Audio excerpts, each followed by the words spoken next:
Yitro is an individual that in the Tanakh, in the Torah, Yitro has a parasha named after him. Yitro was Moshe Rabbeinu's father-in-law. Okay? And according to some, when he had this parasha named after him, he wasn't even Jewish yet. According to some of the Mefarshim. And having a parasha named after you is a big deal, especially if that parasha is none other than the parasha of the 10 Commandments. Moshe Rabbeinu doesn't get a parasha. Not even a regular parasha. Yitro comes along and gets a parasha. Not only just a parasha, he gets the parasha that has the 10 Commandments in it. What merit did Yitro have to have such, support from above? And they tell us that the parasha starts with Vayishma Yitro. Yitro heard. And Rashi explains, what did he hear? He says, Shama Uba. He heard and he came. What did he hear? Our rabbis tell us, he heard about the splitting of the sea. He heard about the war against the Amalek and how the Jews won the war against Amalek. And he came. Whoop-de-doo. So what? That credits him with such a gift to have a parasha named after him? What's the big deal? Let's analyze this for a second. What happened? The Jews came out of Egypt. The sea split for Am Yisrael. Big miracle? Very big miracle. I don't think anyone's going to disagree that the splitting of the sea was not one of the greatest miracles ever. It was, truly was. Yitro heard this and he came. Well, I got a surprise for you. So did everybody else.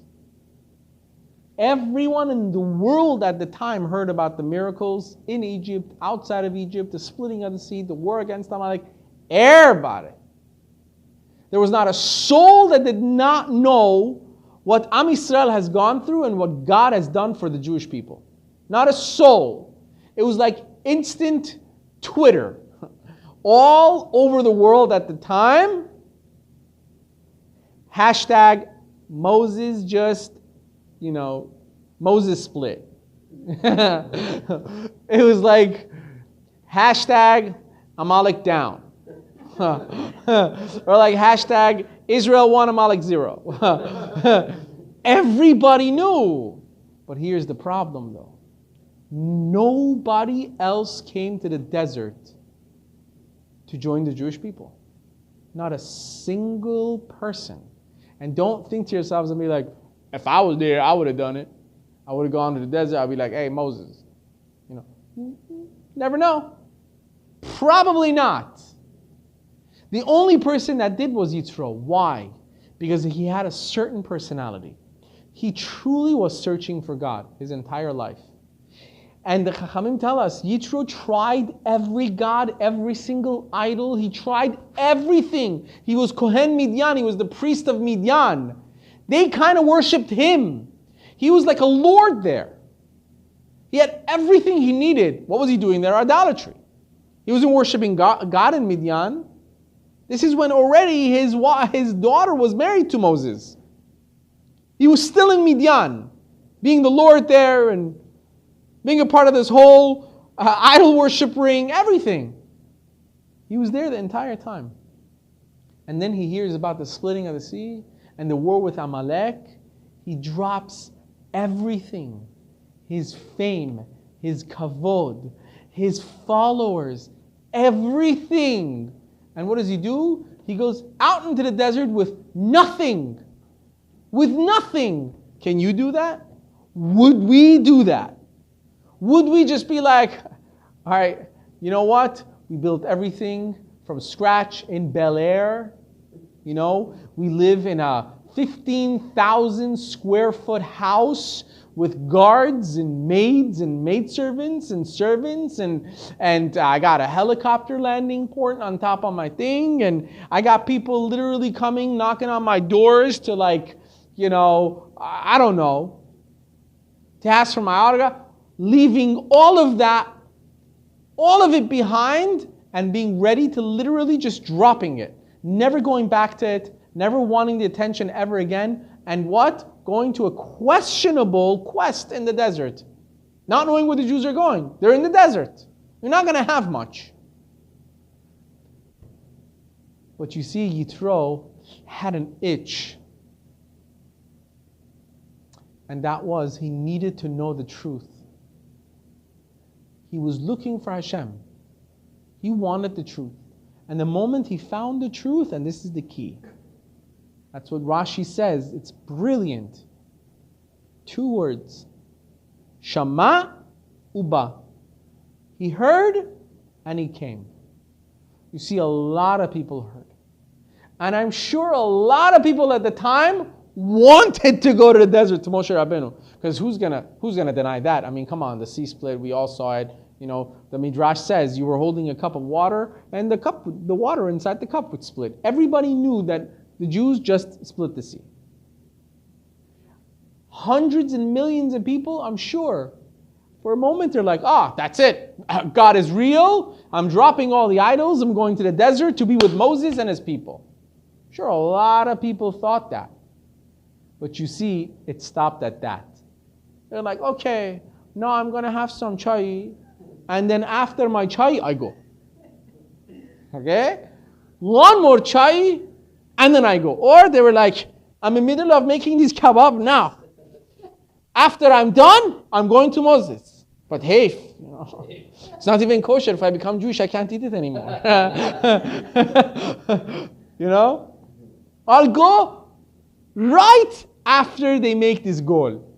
It's Barcelona. After they make this goal, I go. Okay, after another one. That was too soon. That's what we do. HaKadosh Baruch Hu sends us messages every day of truth, of emet. Shows us miracles every single day. We see the miracles clearly. Things that really shake us sometimes. Shake us to the core. But what do? We hear it. We go, Ribbono shel olam.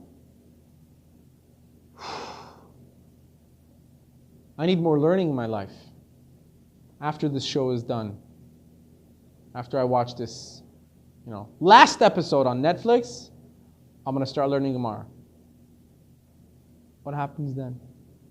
We all know what happens. It's the next one. And it's the next one. And it never happens. Because if a person is really looking for truth, you have to drop everything right then and there. That's the secret that Yitro knew. If I let it cool off now, I'll never do it. That's the Yetzer Hara. The Yetzer Hara makes us procrastinate. Okay, you found the truth. Hala, eat and then go. It's okay. Moses is going to be in the desert. Don't worry, I know. It's going to be another 40 years. But, imagine. Why does the Satan have a Persian accent? I don't know. But that's how human beings are. If we really want answers from HaKadosh Baruch Hu, when He gives us those answers, don't contemplate. Make a change then and there, right away. You want your life to be changed for the better, you need to act fast. As soon as you see that hand of Hashem, make that decision and do it there. That's why the secret is, anytime we make a Siyum Masechet, you finish a Gemara, you finish the Talmud, what do you do during the Siyum? When you have a party, to get all your friends around, and you're going to show off that, I finished one Masechet. And you read the last page of that Masechet, right before making Kaddish. What do you do right there before you do that? You read the first few lines of the next Gemara you're going to start. You know why? That's the whole point. A Jew never stops. When you have something good, continue now. This is not the end. This is the beginning. So when you just finished one thing off, start something else, and then you'll make the Kaddish and the feast, and then the eating, and then party. But first, start the rest. First, start the next lines of the next adventure you're going to have with knowledge. That's the Chaim. That's the life of a Jew. Our lifeline is growth. But the secret to growth is, do it now. You have the opportunity, do it now. Leave the kebab, turn off the game, put everything aside, And if you really have that message from Hashem, take it seriously, because we don't get it that often. Sometimes we don't get those chances too often.